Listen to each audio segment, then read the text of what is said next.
در نبی پر پڑا رہوں گا،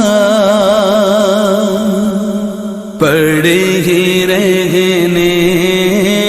سے کام ہوگا۔ اعوذ باللہ من الشیطان الرجیم، بسم اللہ الرحمن الرحیم۔ عرب کے اس معاشرے میں جہاں عورت کی کوئی عزت نہیں تھی اور عورت کی کوئی قدر و منزلت نہیں تھی، اللہ کے محبوب صلی اللہ علیہ وسلم نے بیوہ خواتین سے نکاح فرما کر ان کو اور ایسی عزت افزائی عطا فرمائی کہ کتنی ہی جو نکاح فرمائے وہ بیوہ عورتوں سے نکاح فرمائے اور ان کو مومنین کی ماں بنا دیا۔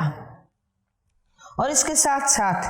بیوہ عورتوں اور یتیموں کی کفالت کرنے پر آپ علیہ الصلاۃ والسلام نے یہ بشارت سنائی کہ ان کے لیے محنت و مشقت کرنے والا اور ان کے خیال کرنے والا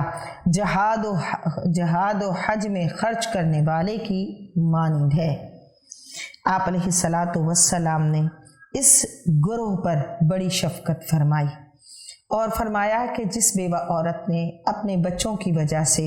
بچوں کے ساتھ حسن سلوک کی وجہ سے اپنی جوانی ایسے ہی گزاری اور کسی مرد سے نکاح نہ کیا اور اپنے بچوں کی کفالت کی، تو اللہ کے نبی صلی اللہ علیہ وسلم نے اس کو جنت میں اپنے ساتھ کی خوشخبری سنائی۔ اسی طرح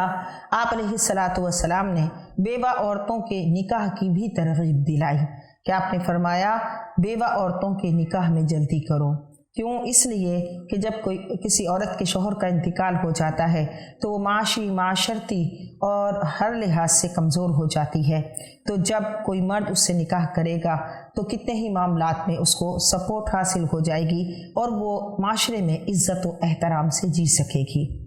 اس لیے عورت کی بھی ساری بھلائیاں اسی میں ہے کہ وہ اللہ کے نبی صلی اللہ علیہ وسلم کی تعلیمات پر عمل کرے۔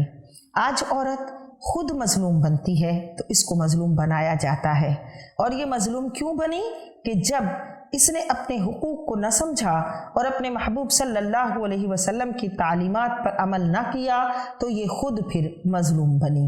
اگر یہ اپنے آقا و مولا صلی اللہ علیہ وسلم کے ارشادات پر عمل کرتی، اپنے ایمان کو مضبوط کرتی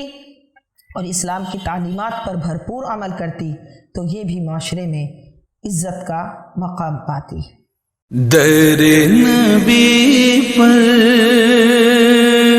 پڑا رہوں گا، پڑے ہی رہنے سے کام ہو